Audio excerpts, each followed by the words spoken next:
Red tape and high tariffs on exports are set to be scrapped under an agreement brokered after 16 months of intense negotiations. It will make it easier for small businesses to trade with Wellington and remove barriers to trade for technology and services.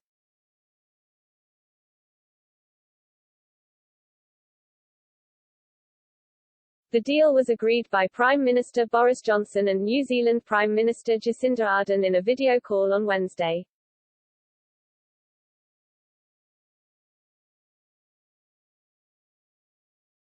Mr. Johnson said, "This is great trade deal for the United Kingdom, cementing our long friendship with New Zealand and furthering our ties with the Indo-Pacific."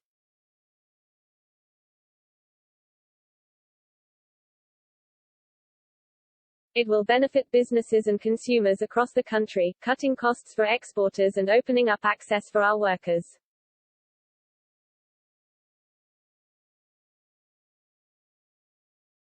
High-quality New Zealand products, including Sauvignon Blanc wine, Manuka honey and kiwi fruits, will all be easier and cheaper for Britons to buy in the UK as a result of the deal.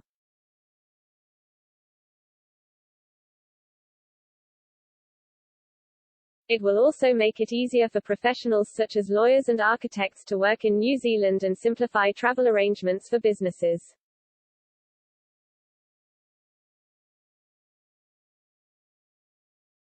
Ms. Ardern said the new deal would form the basis of even stronger connections in the future.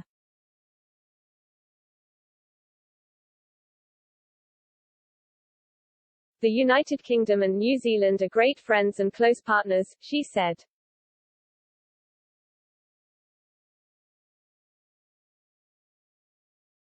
The historical connections that bind us run deep.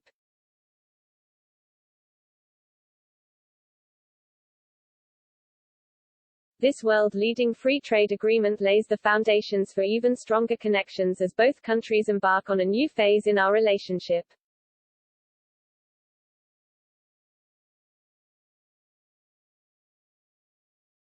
It is good for our economies, our businesses and our people.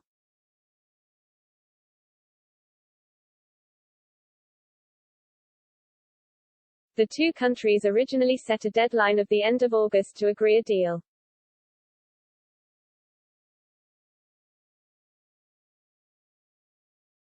Wrangling over agricultural rules and a push for a deeper commitment on financial services meant talks had stalled in recent weeks.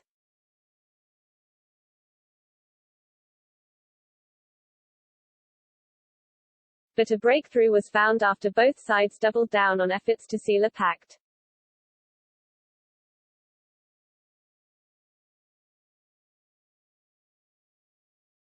Commenting on the first trade deal to be struck since taking on her role as International Trade Secretary, Anne-Marie Trevelyan said, "This deal is a win-win for two like-minded democracies who believe in free and fair trade."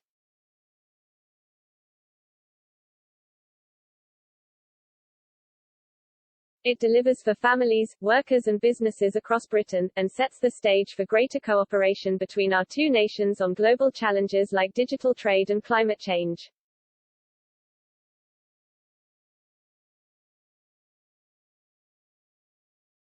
It is a vital part of our plan to level up the country, slashing costs and red tape for exporters, building new trade routes for our services companies and refocusing Britain on the dynamic economies of Asia-Pacific.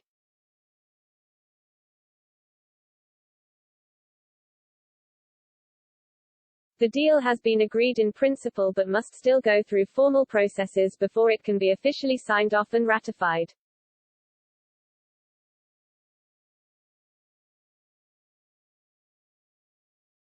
It follows the agreement of trade deals with both Australia and Japan.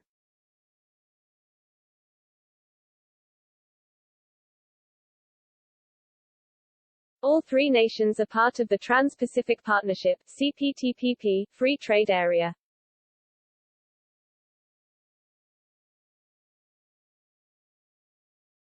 The bilateral agreements will help boost the UK's accession to the bloc, with negotiations already underway.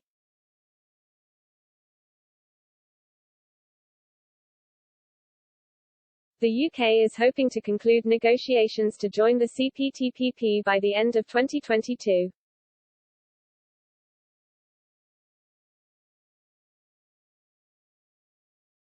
However, Emily Thornberry, Labour's Shadow Secretary of State for International Trade, said, "It is a deal whose only major winners are the megacorporations who run New Zealand's meat and dairy farms, all at the expense of British farmers who are already struggling to compete."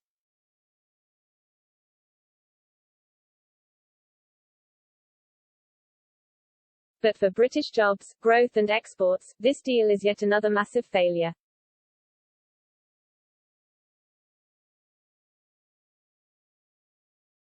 She added, "As our economy recovers from the pandemic, we need trade deals that will boost jobs and growth, open up big new markets for UK exporters, and support our objectives to buy, make and sell more in Britain."